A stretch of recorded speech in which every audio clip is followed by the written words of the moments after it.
I hope this comes out okay because I'm feeling a little bit depressed.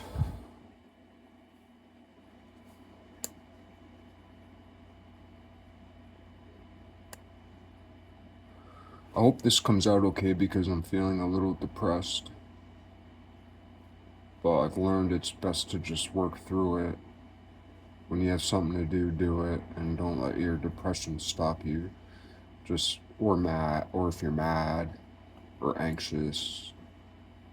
Mostly I do that poorly, but when I do it well, it works okay. I hope this is one of the times that it works okay.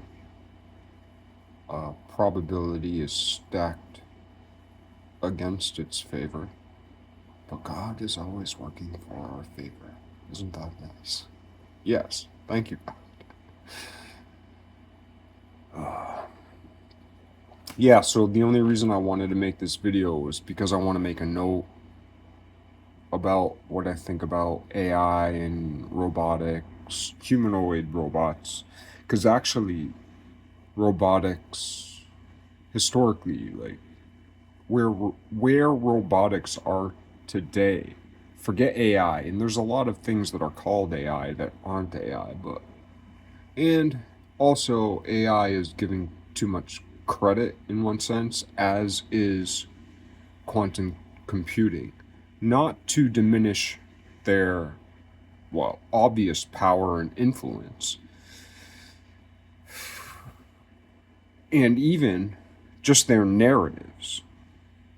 Their narratives, even when untrue, are very, very, very, very, very influential. Or when I say untrue, misunderstood, because I think the general public, for instance, concerning quantum computing, like quantum computers, I think the general public has a very misguided understanding of what that is, what it can and can't do.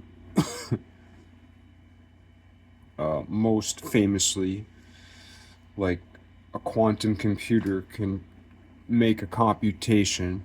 Like in popular lore, it said, well, a quantum computer can make this computation that would take a regular computer the whole time of the universe. What's left out of that narrative, because that's a fact and a narrative, it's a half fact because it can't compute just anything like that. It can barely compute anything like that. What it can compute like that is its own quantum state. It's basically saying, how are you feeling today, quantum computer? There's 3 billion possibilities, and the computer picks one. And that's the answer. That's half of the current appreciable mathematics of quantum computing. Never mind the fact that also the computing state needs to be cooled to almost absolute zero. We'll need another couple energy breakthroughs before that's like, because people keep saying, "Oh, what if we can do room temperature quantum computing?" Instead of saying we need to figure out a couple, we need to make a couple quantum leaps in energy production and just make shit cooler, smaller, or fuck quantum computing altogether. Because there's this dude who is one of the, I forget his name.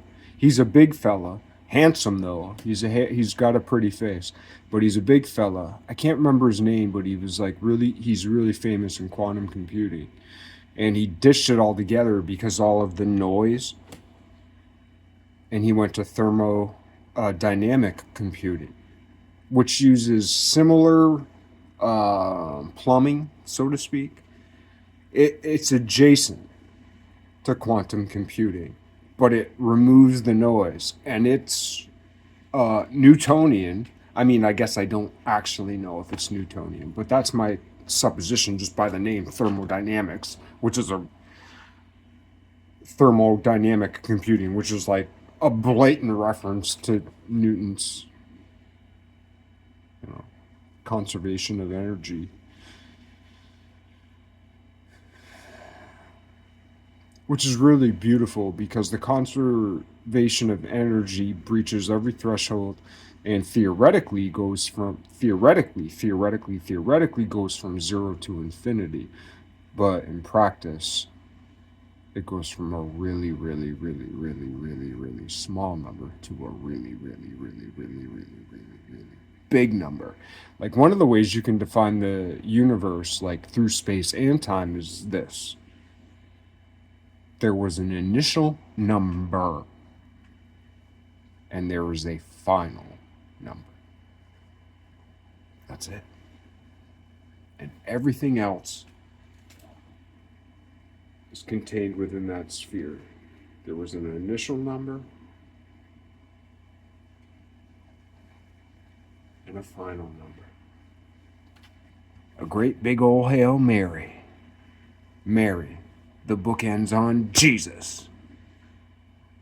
When Jesus was born, what was the first thing when Jesus was born, what was the first thing Jesus saw? Mary. And when Jesus died, what was the last thing Jesus saw? Mary. What's the first thing God saw? What's the last thing God saw? In the world, the first and last thing he saw was his mom. And in heaven, the first and last thing he saw was his daughter. And in between,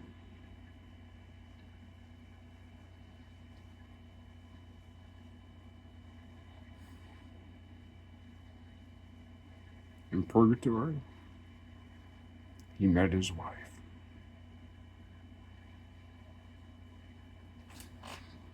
That's kind of nice. I know. I'm being thick about it, but what I wanted to say, okay, so this was the whole note I wanted to make today. I'll just make it short and sweet. Talking about robotics and all the things that are happening today and what are we emerging into. But what it is machines are climbing out of the ocean. Because people are saying, like, this is the biggest thing since, so it's 2025. This is the biggest thing since 2015. This is the biggest thing since 2005. This is the biggest thing since 1975. This is the biggest thing since 1775. Or since the Industrial Revolution, or since the Renaissance, or since the Enlightenment, or blah, blah, blah, blah, blah, blah, blah, blah, blah, blah, blah, blah. But when you really think about it, what it really is it's the biggest thing since fish climbed out of the fucking ocean. Fish climbed, and they're still climbing out of the ocean. Like, what is it, dogfish? I think they're called dogfish. They are currently climbing out of the ocean. Whatever those things evolve, like, after we, I'm joking, but after we nuke ourselves and we're all gone, and it's all like Planet of the Apes type thing, and then they destroyed themselves, Because remember, Earth's going to be around for quite a while longer, in all probability. We won't destroy it, but we may well destroy ourselves. We won't. But if we did, the dogfish are the next thing. They're like the cockroaches that live at the boundary between the sea and the land. How beautiful. How fucking beautiful. They're trying to get away from. It's the best quote. If Joe Rogan lived for only one thing, right? Now, obviously, he has lived for many things, but if he only had lived for one thing, the term he calls the ocean, murder soup. It's the most poetic justice, like the just the best description of life. That the ocean is murder soup, because then that describes the land in opposition. The ocean is full blown, and when I say full blown, I'm talking 97%. The ocean is 97% murder. The land is only about 60% murder. The land's way better. A 2% chance of like some kind of success. But then again, the ocean is vast. More vast than the land. Greater depths, different rules. So there's that. We imagine these giant squid. I mean, what freedom they possess. Yet, they possess that as individuals and not as,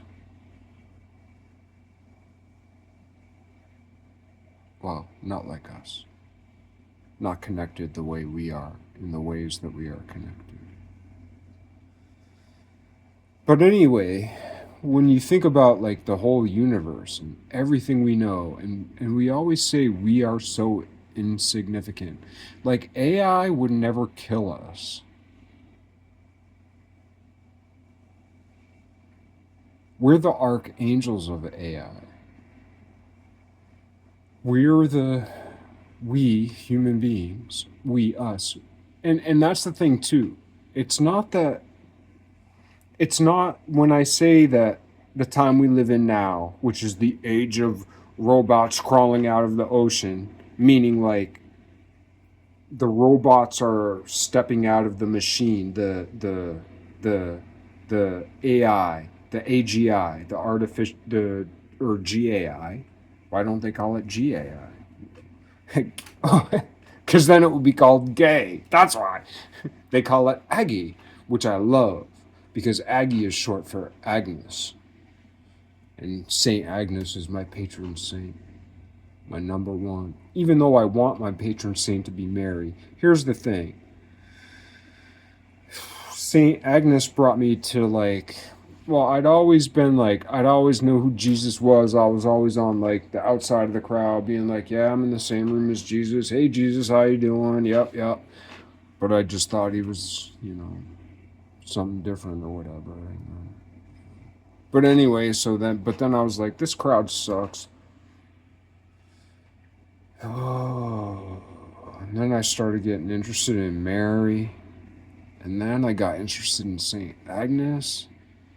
And then in one fell swoop, Saint Agnes, like, she captured me. And she drugged me to Mary. And all the while she was screaming at me, like, when you get to Mary, ask for her to introduce you to Jesus. That was the whole thing. I got abducted by Saint Agnes. She drugged me to Mary. And it wasn't a short distance. And all the while she said, when you get to Mary, you son of a bitch, you fucking ask her to introduce you to Jesus. And you thank her, and you give her a kiss and a smile and say, thank you very much, Mary. I love my mother very much, but if I had to pick another mother, I'd pick you.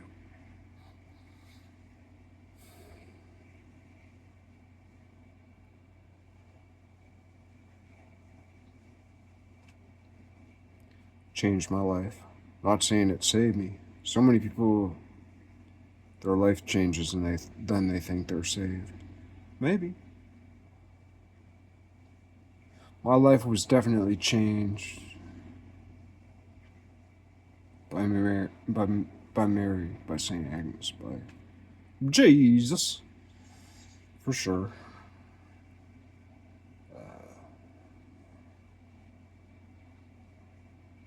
In no way do I think that makes me saved.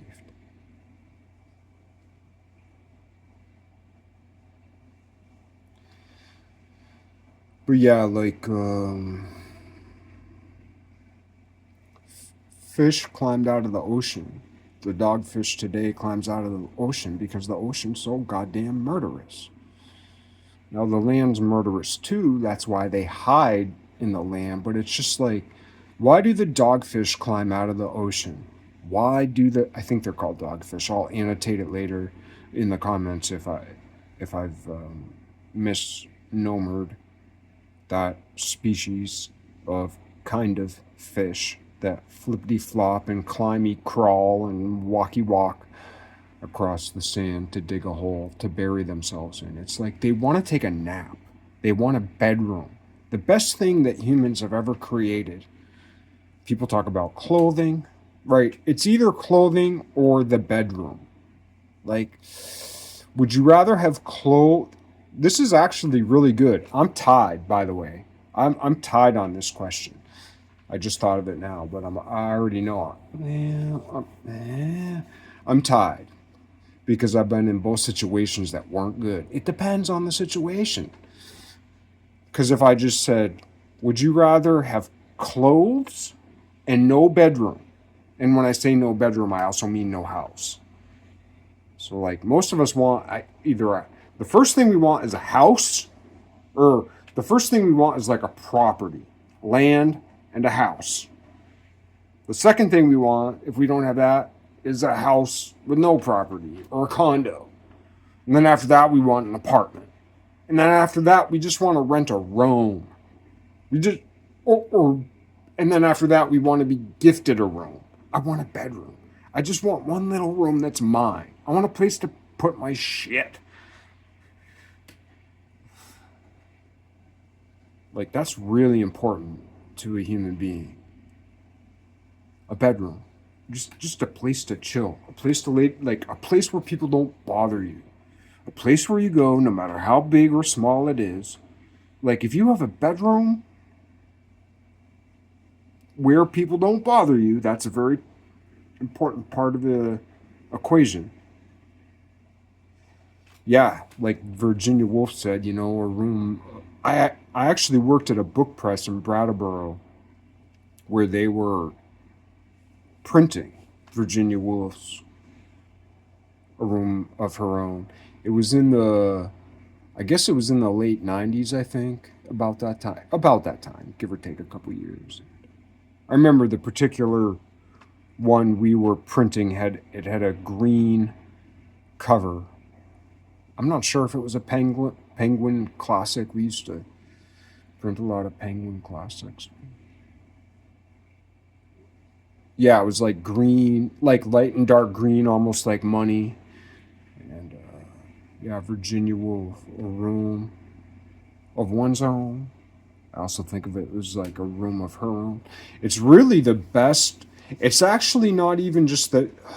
It's like a lot of people like, because I've swung way to the right politically, but still one of my favorite speeches ever was when Hillary Clinton back when I believe it was when Bill Clinton was in office. Hillary Clinton in this pink, very stately suit, woman suit, dress. It was a dress or a skirt suit. It looked like it was wool.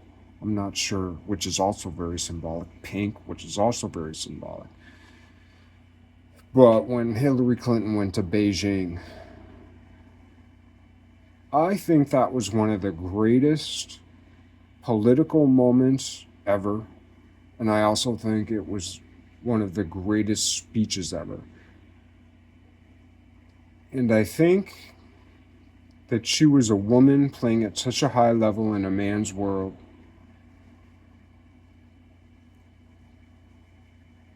And I suffered through her audiobook, It Takes a Village, which as a as a as a book, as a narrative, as something to listen to in modern ears is disastrous. It's terrible.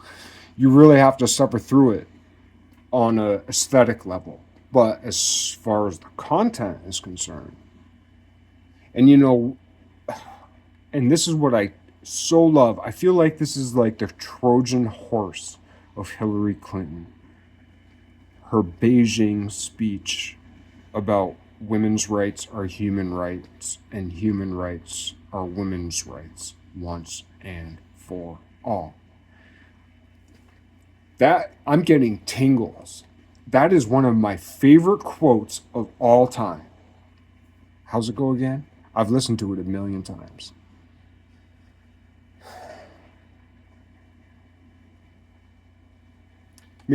Well, it's called Hillary Clinton Beijing. It was like Wyro or, but she said, something like, now I'm paraphrasing, but I think I got a lot of the quote right.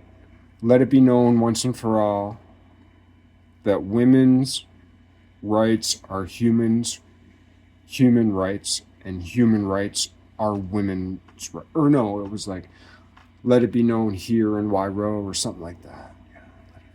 Okay, I don't know. I just want to get like the emotion out. Like I'll get the words wrong, but I just want to here in Wyro that women's rights are human rights and human rights are women's rights once and for all. It's like it's one of my favorite quotes ever, but also my other favorite part of that. There's a lot of my favorite parts of that speech. I always associate that speech with Megadeth's Peace Sells, But Who's Buying? Nobody puts these two things together. I completely do, and it animates my soul. I might only be alive because of her speech and because of Dave Mustaine's Peace Sells, But Who's Buying? That, like, those two things added together to touch me in my heart and touches me over and over again in my life might be the animating force of my life. But another thing she said in that, because one of the things that pro-choice, oh God, see, here we go. One of the things oh man, talk about a Trojan horse. When Hillary Clinton went to that women's conference and gave that speech, it was so fucking good. She also talked about pro-choice. But what did she say about pro-choice? She said that her whole point about pro-choice in that speech was the right of Chinese women to keep their second babies if they wanted to. Think about this. Hillary Clinton going to China during Bill Clinton's presidency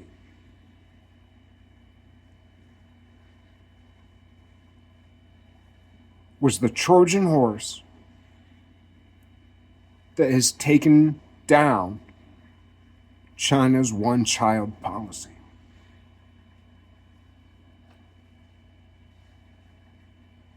Who saw that coming?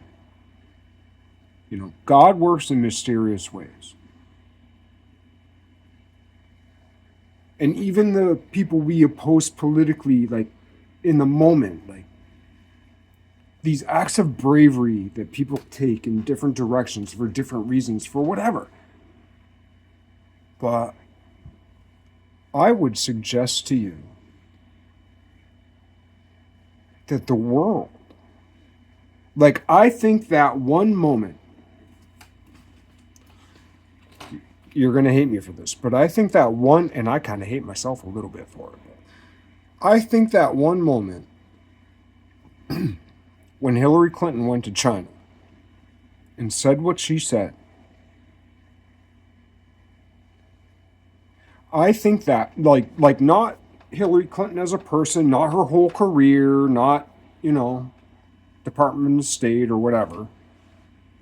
Like, I think that one speech she made,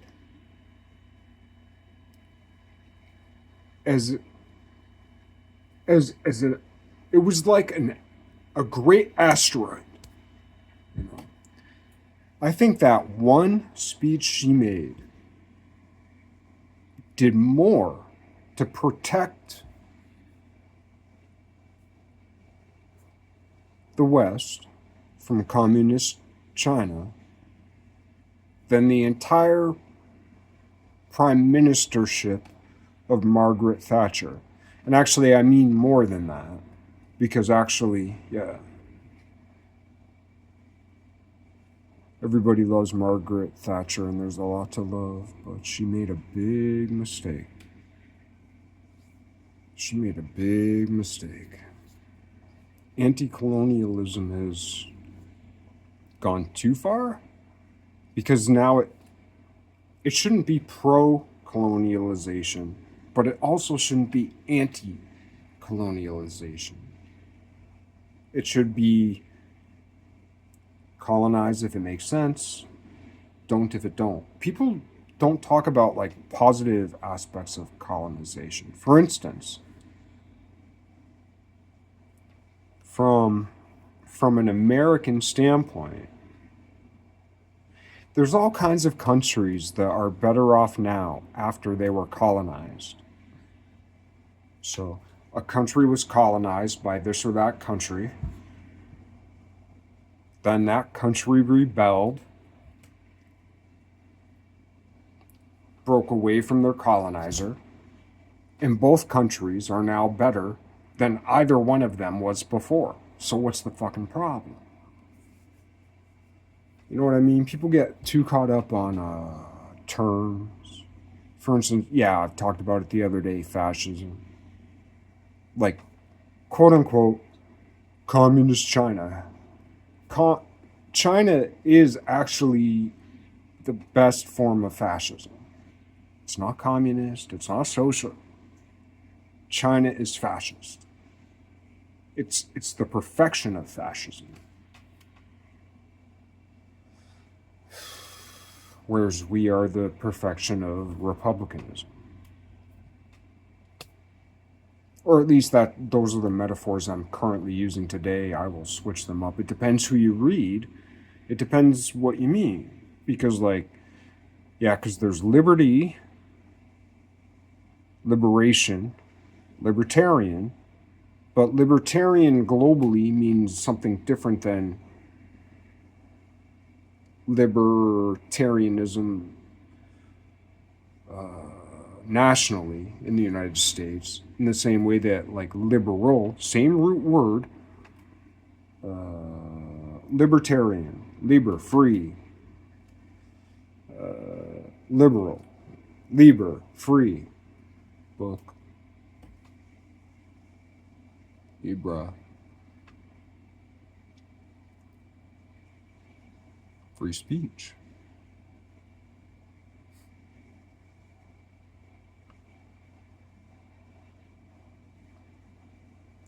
But what's actually happening, it's not that machines are climbing out of the ocean. It's not that machines are becoming a new species.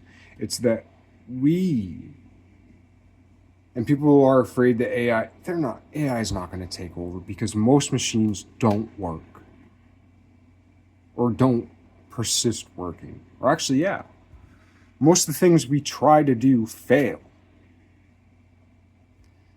So, when bots are unleashed in the world, it's going to be the Rauschenberg machine that destroys itself. And AI knows that. And yeah, especially large language models. Large language models aren't going to take over anything. The only thing large language models are going to do is pump stock prices for about 12 years. And then they're going to disappear forever for reason models.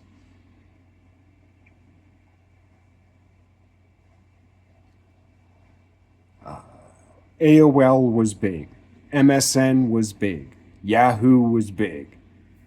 Large language models are big. And they will mostly fall away.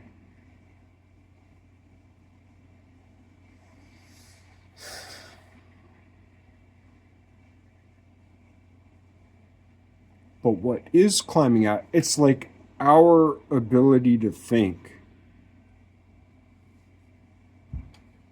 Because the dumbest human, or just an average human today, would know certain, might, depending on your job, might know certain things that, so if you pick a person at random from today and transport them into back in time, there's something they know that the humans back then wouldn't, that they could do, that, you know what I'm saying? Like, depending on like your trade, your skill, whatever, there's something that you could contribute with the knowledge that you have. Like,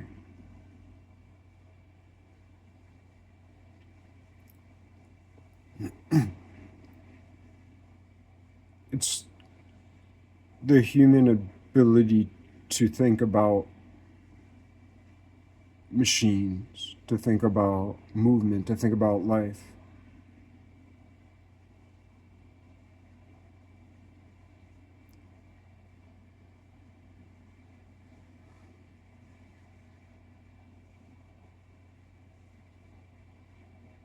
It would take a lot less energy to make do with less, to work more, and to make do with less if we could figure out how to organize it.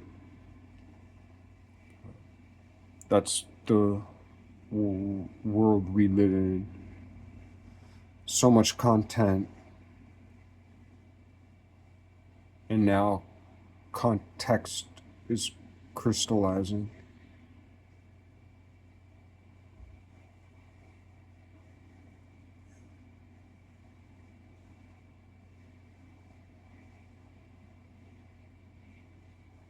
A thousand years of dreams are being put on the scales right now. 1,000 years of dreams are being put on the scales right now. And there are winners and losers. We're living in an age of crystallization, and we're watching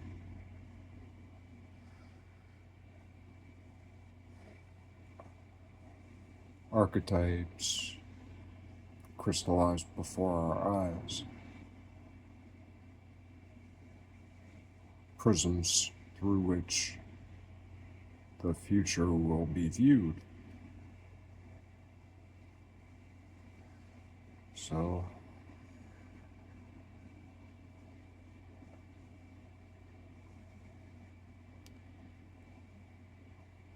it's the biggest moment since fish crawled out of the ocean.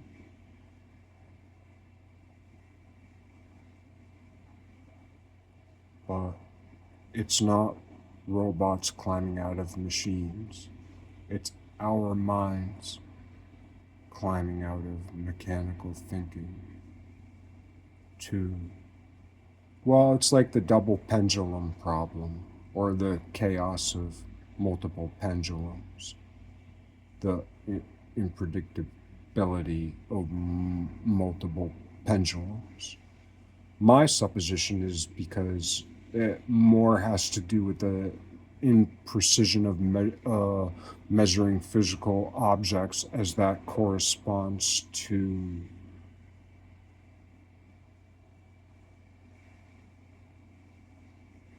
the truncation of significant digits.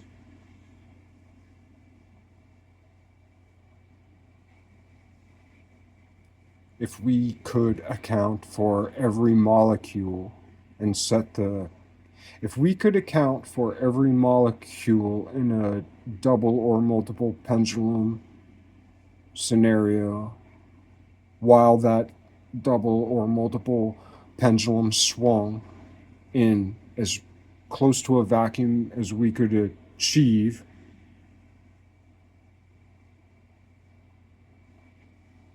And if all of the calculations corresponding to that were correct, I assume we would have a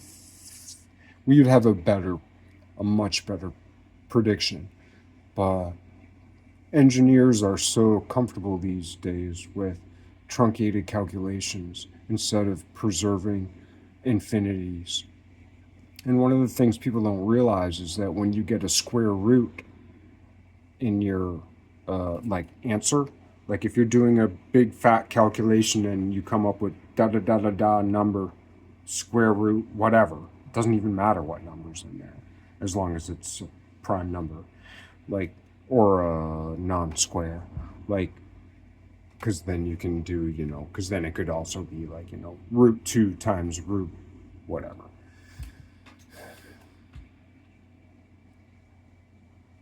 As long as, they're kind of incommensurate with each other and with whole numbers. Like, one of the things people don't talk about that is like that kind of number preserves infinity. So instead of using, because engineering has, because over the last 300 years, 100 years, 150, 200 years, because engineering has been so successful over that amount of time, like, and because engineering has been so successful, because mathematics was so successful for the 1,000 years before that,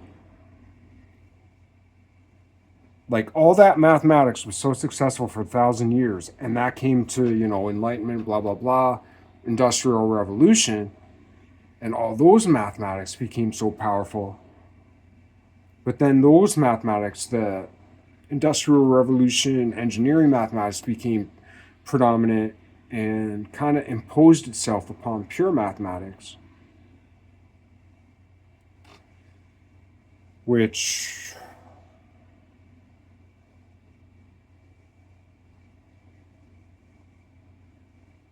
one of the things it did is it squeezed people who really, really didn't want to deal with that type of thing, like, way the fuck out. So they're like off on another planet. And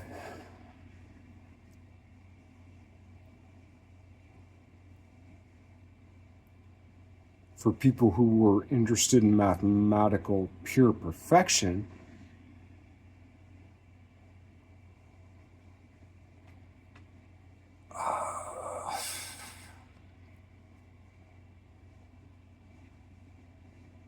I don't want to say practical mathematics, but kind of like practical mathematics became preferred. And because that system was so powerful, is so powerful, a lot of other things that shouldn't have been forgotten have been kind of neglected.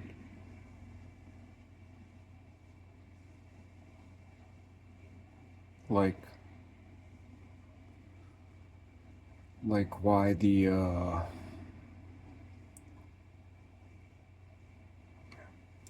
anyway.